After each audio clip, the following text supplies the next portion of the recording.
Hello everyone, welcome to this session on implementing progressive profiling with Auth0.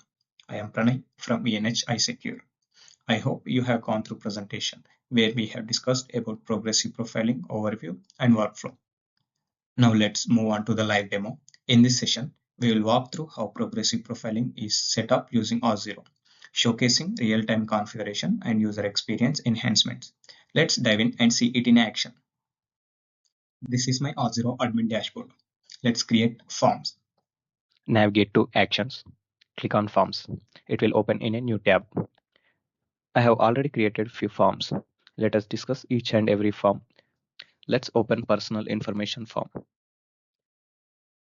This is a form that shows the attributes related to users' personal details. These are nodes: Start node, Step node, Router node, Flow node, and Ending screen node. Start node. It is not visible to users. It has some hidden fields stored in it. Step node. Visual representation of forms. It can contain any number of fields, buttons, and widgets. We will discuss about router and flow node in detail in few minutes. Ending screen node. This node resumes the authentication flow. These are components that contains fields, blocks, and widgets where we can drag and drop them into step node. Similar way, I have dropped these fields here. This is the text field. We can change the field type here. I have selected text field. I just entered the text field text ID as text_fn. You can choose these options based on your requirements. You can enable or disable them. This is the label that I have mentioned it as first name. Placeholder, default value. You can add according to your requirements. And you can also add minimum and maximum length of the text. Click on save. This is the last name, very much similar to first name field, which is also a text field. I'm using drop down field for selecting gender. Since it has multiple options, among that we select one. Here we create options to select. I have created as male, female, others. You can add more options by clicking add new option. For date of birth, I am using date or time field. We can also select format. Here I have chosen it as a date and provide default value. For PAN number, I am using text field since PAN number contains digits and alphabet. And it contains minimum of 10 characters. So I have set minimum and maximum length of the field. Next, coming to button. This is the next button. We can edit ID and text that is displayed on the button. Click on save. This is jump button that takes you to the node that we specify. You can select the destination node here so that it jumps to that node once you click on it. You can also add color. Click on save. Well, we have created a form. Now where the data should go. So we will create flow to process the collected data. For that, I have added a flow node here. This node builds the server-side logic that can be executed within your forms and handle the collected information. It integrates any service with an API or trigger automations. Now click on it. It will open flow settings. You can rename the flow ID. If you want to create a new flow, then click on create new flow. Enter the flow name, then click create. It will create an empty flow. But I have already created an empty flow, personal information. Let's select that. This empty flow can be edited by clicking on edit flow. It will open in a new tab. This is an empty flow. where we can add new actions and the flow. By clicking on Add button, we can choose the actions. We are adding this flow to update user details, so we select Update User. Then you can rename this ID. You can also enter alias if you want, else you can leave it as a blank. Vault connection is required, but I will explain in a moment about the vault connection. Let us skip for now. Enter user ID as context.user.userid. It will fetch the user who is trying to log in, and it will update that user. This section represents the body where we pass JSON data to update user details in the user metadata field within Auth0. Now click on plus button, then select form. The fields entered by the user in the form are captured and stored here. Now we construct a JSON object containing the updated information, which is then sent via an API call to Auth0. Since we are updating user metadata, we will create a JSON object with the updated information here.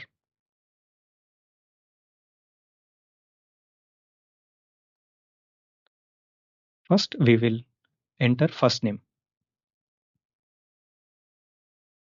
and we will use a variable from the stored variables.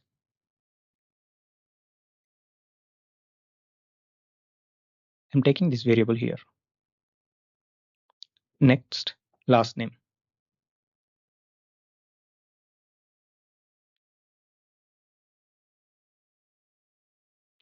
In a similar way, I am taking that last name variable too.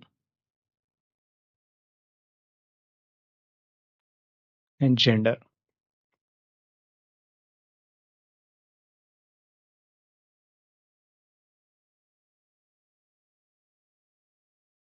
Then date of birth.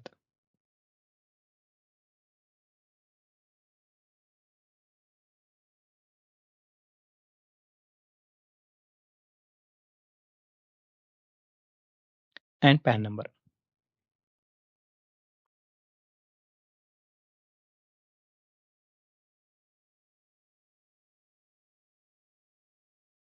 That's it. This is the JSON body I have created.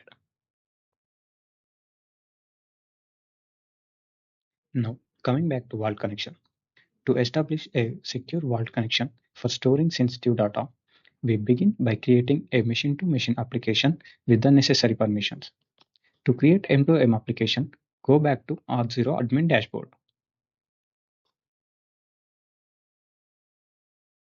Navigate to Applications. Click on Application and click on Create Application. Enter a name for your application. I am using M2M application. Select Machine-to-Machine Applications and click Create. Next, choose the Auth0 Management API as the target API. Then select the required scopes based on the permissions your vault connection needs. Click Authorize to grant access. M2M application is now created with the appropriate permissions and ready to securely interact with Vault. These are the application settings. You can modify according to your requirements. Now go back to Flows. Click Options. Click on Manage Vault Connections. This will open in a new tab where you can create a new connection. Next, click on Add Vault Connection and enter a name for your connection. I am giving it as Auth0 connection. Continue to the next step where you will be prompted to provide these details. To get these details, go back to Auth0 admin dashboard and open M2M application settings. Copy the required fields such as tenant domain, client ID, client secret, and paste these values into the corresponding fields.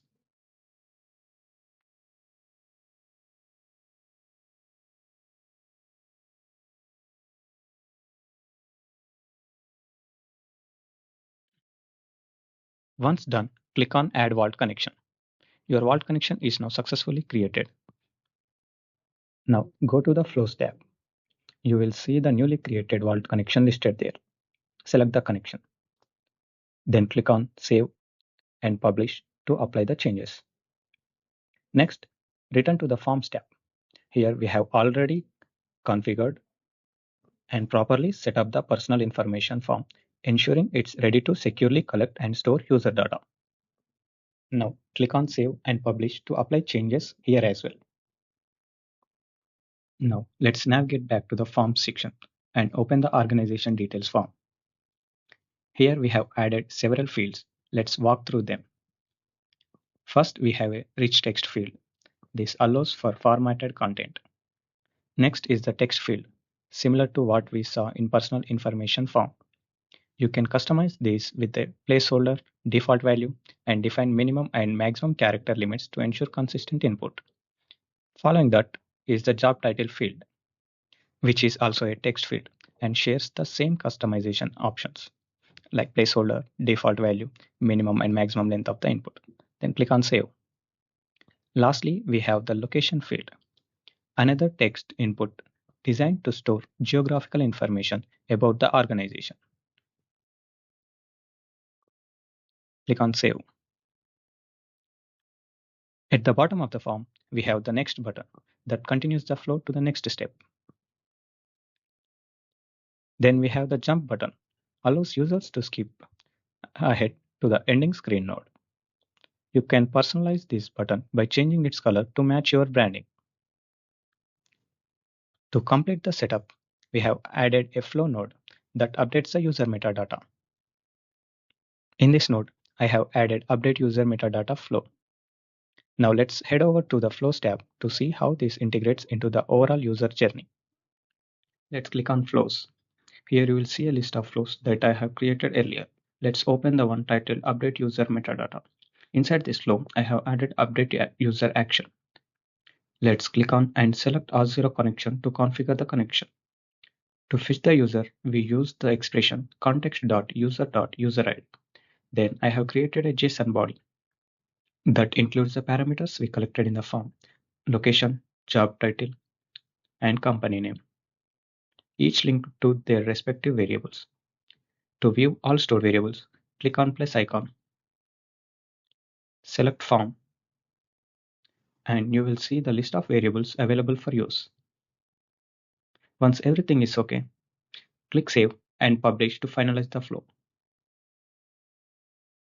Now let's return to the forms and click Save and Publish there as well.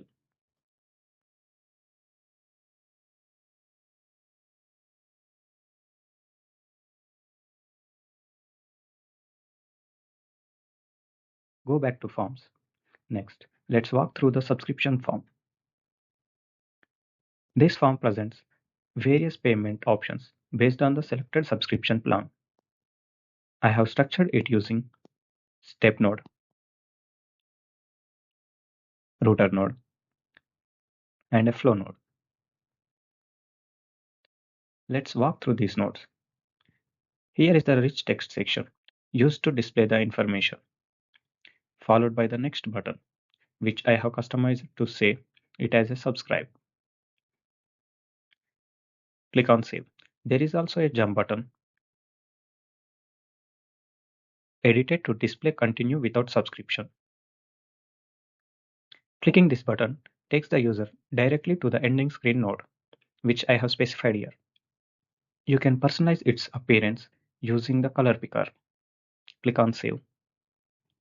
When the subscribe button is clicked, it leads to a step node where I have added a choice field. This allows users to select from multiple subscription forms. I have already added a few choices here, and you can easily add more by clicking Add New option.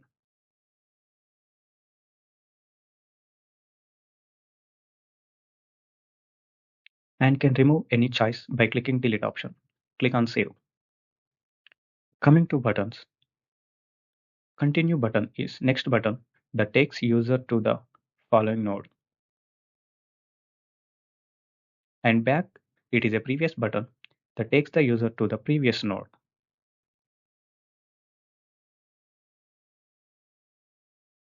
Continue button takes you to the router node.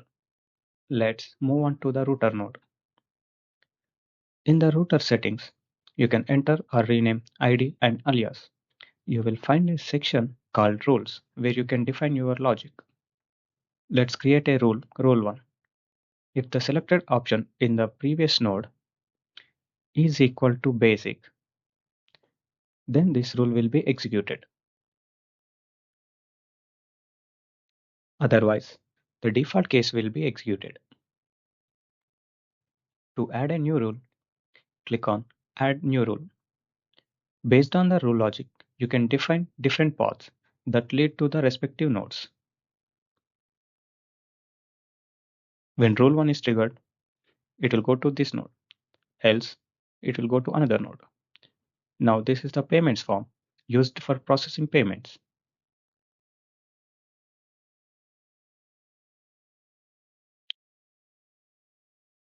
In this example, I am using Stripe as a payment provider, and I have used the demo keys from the Stripe documentation. Here, I am selecting the subscription option and choosing Update Subscription. Then you will see fields like subscription ID and recurring prices. I am entering fake values here just for demonstration. If you have a coupon code, then you can enter it in the designated field.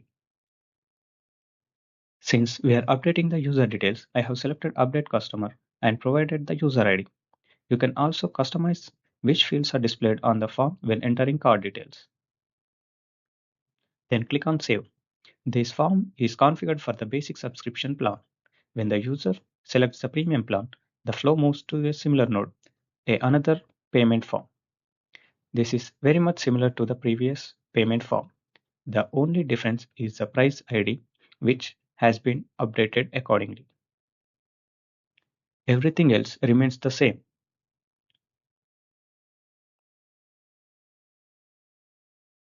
Then click on Save. After the payment is processed, the flow continues with the subscription flow, which I have already created. Let's add it here. Now go to the Flows tab and open Subscription Flow. Just like before, it updates the user's metadata with the selected plan type. The connection and user ID remain the same as in the earlier flows. In the body section, I have created a JSON object that includes a subscription plan. This data will be used to update the user's metadata accordingly. Now click Save and Publish to finalize the flow.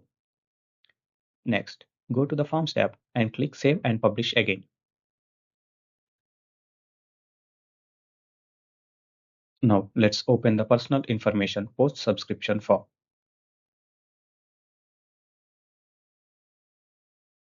This form is triggered when a user has an active subscription but has not yet provided their personal information. It is similar to the earlier personal information form, but with one key difference. There is no skip button. This ensures that the user must enter their details before proceeding. Of course, you can customize this behavior based on your requirements.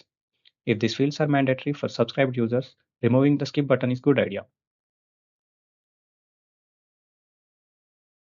I have created all the required forms for me. Similarly, you can make your own. Now, for triggering these forms, we need to add actions in the Auth0 dashboard. Go back to Auth0 dashboard. Navigate to Actions. Click on Triggers. Here, we can create actions. Now, we want these forms to be triggered during the authentication flow. So I select Post Login. Click on Custom tab and click on plus icon. Select Build from Scratch. Give the name of your action. I am giving it as Personal Information Update Action. Then click on Create. Then you will be enabled to edit the code here.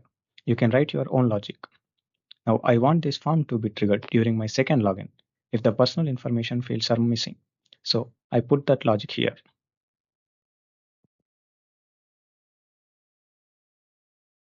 This line defines the login count is greater than 1.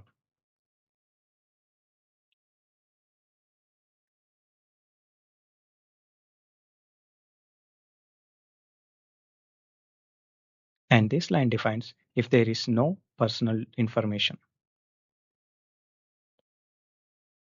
And finally, this line defines if the user is not an active subscriber.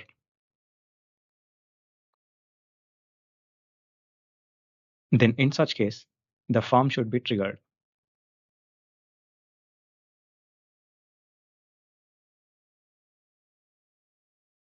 Now we will go back to forms and copy the form ID.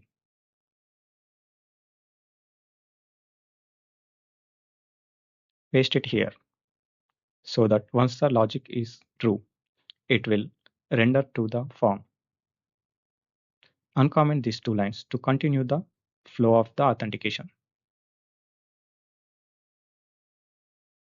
Now click on Save Draft and click on Deploy.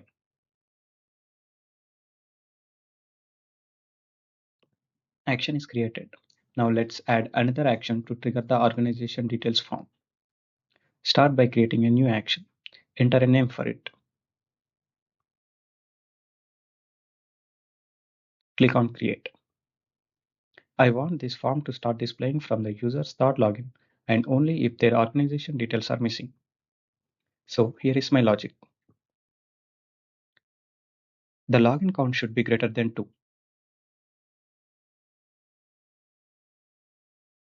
and user's organization details are missing.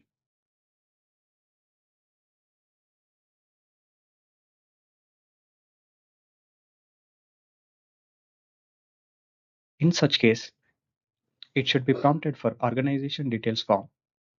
So let's copy the organization details form ID and paste it here.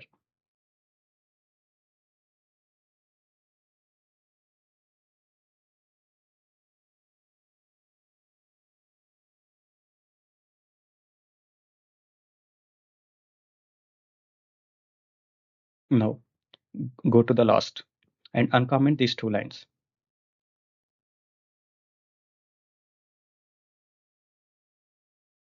Now click on Save Draft and Deploy to save changes. Similarly, create another action that should trigger the subscription form. Enter the name of your action. Click on Create. I want form to start displaying from the user's 6th login and only if the user is not an active subscriber. Let's create logic for it. The login count should be greater than 5 and there is no subscription details.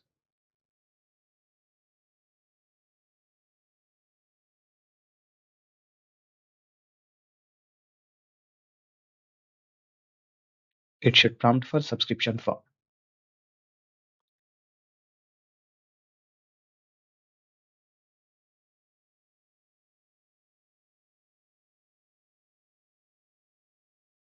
Copy the form ID and paste it here. Now again, uncomment these two lines. Click Save Draft and Deploy. Finally, create one more action for triggering the personal information post-login form.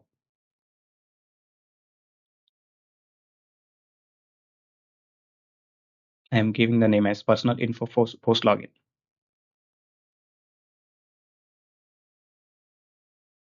I want this form to be triggered only when a user with an active subscription has not yet provided their personal information and attempts to log in. You can write your own logic based on how and when your form should be prompted.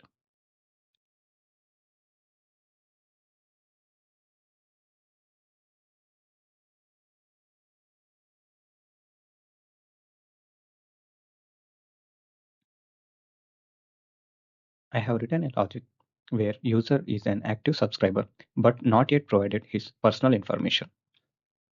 Now copy this form ID and paste it here. Uncomment these two lines again. Click on Save Draft and Deploy.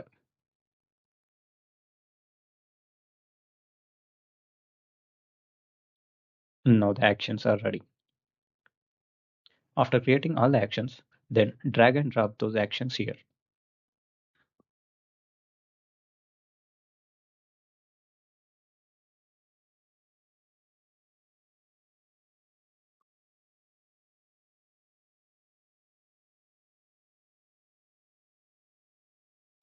I have added these 4 actions here. Now click on Apply. Now that we have completed our configuration and setup, it's time to see it in action with a real application.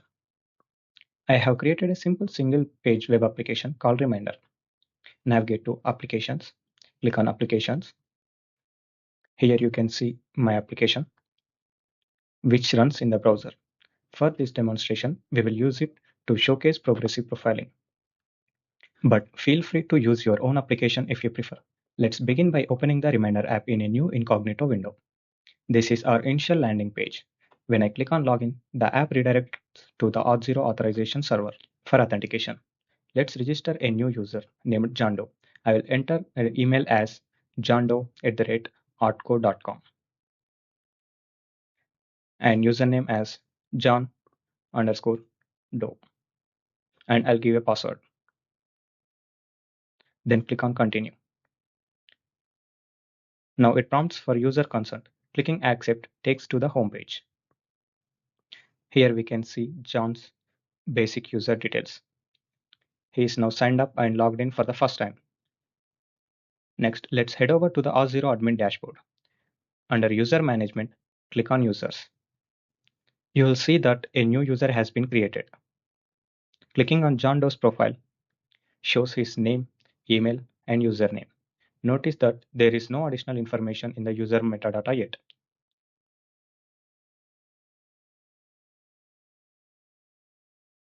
You can see his login count is currently at 1. Let's log in again using the same user, back in the application. I log out and then log in back. Enter the credentials and click Continue.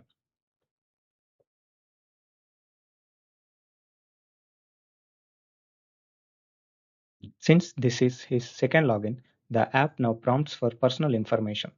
You can either fill out the form or choose to skip it.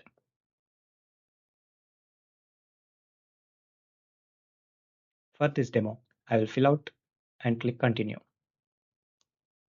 I enter first name as John, last name as Doe, and he is a male, selecting date of birth.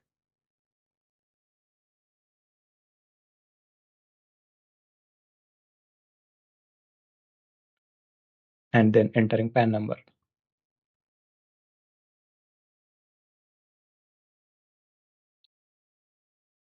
Then click on Continue. Now he is successfully logged in. Returning to the Auth0 dashboard, reload the user page. Open John Doe account. Now you will see the personal details have been added.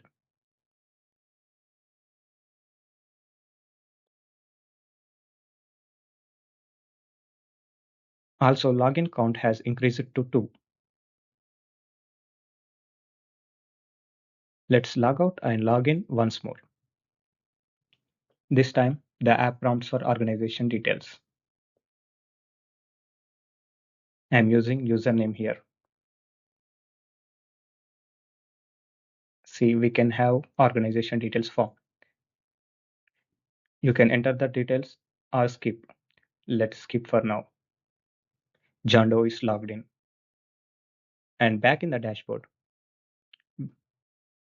reload the page. Click on John Doe. We see only the personal information, no organization data yet. The login count is now 3. Finally, let's log in one more time, and this time I will provide the organization details.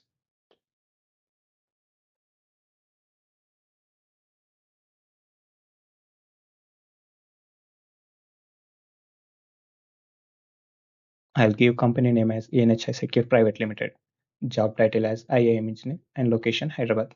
Click on Continue. John is logged in now. Go back to the Auth0 dashboard again. Refresh the page. Click on John Doe. Now we can see the organization information has been successfully captured.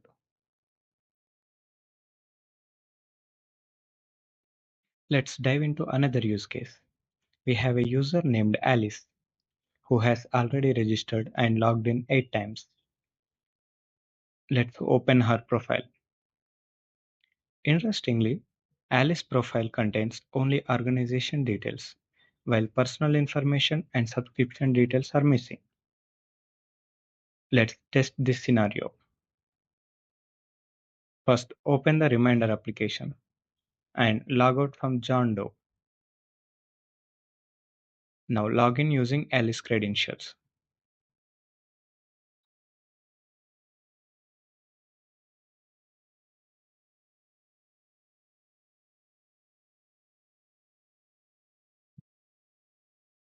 Since her personal information is missing, it prompts her to fill it in. You can either provide the details or choose to skip. Let's skip for now. As the user login count is greater than 5, next user will be prompted for subscription form. Users can either subscribe or continue without subscribing. For this demo, let's click on subscribe and select basic as my plan. Click on continue. Now it requests card details. Since this is a demo, we will skip the payment step and continue without the subscription. Click back and continue without subscription. The app then redirects user to the home page.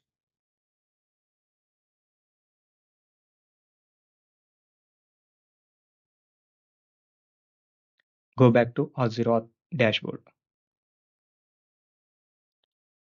Let's try another scenario. We now have a user named Bob, who also has a login count of 8.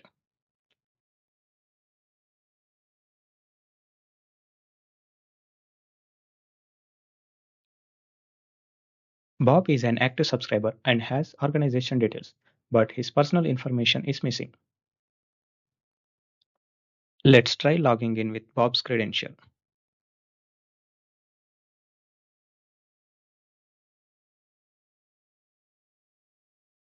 Login.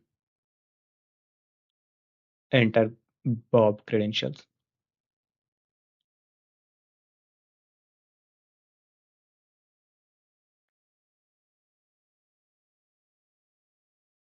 Upon authentication, it prompts for personal details, and this time there is no option to skip.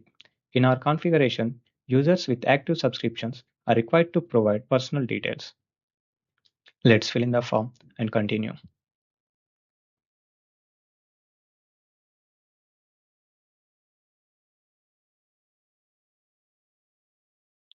Bob is now redirected to home page.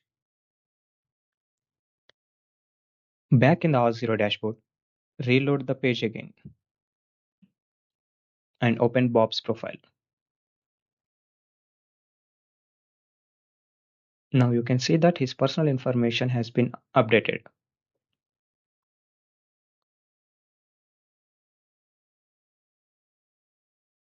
Finally, let's look at a user named Pranay and click on Pranay. It opens his details. His profile is complete. He has personal details, organization details, and he has a subscription. Now let's continue by logging in with Pranay's credentials.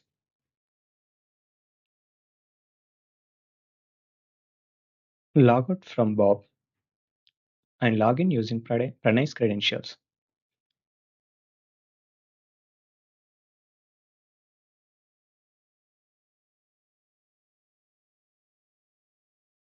As expected, the app logs him in without prompting for any additional information. You can see he has a complete profile and email verified. This demonstrates how progressive profiling dynamically works, ensuring a smooth and personalized user experience. Well, that brings us to the end of our session on progressive profiling with Auth0. Thank you for joining this session.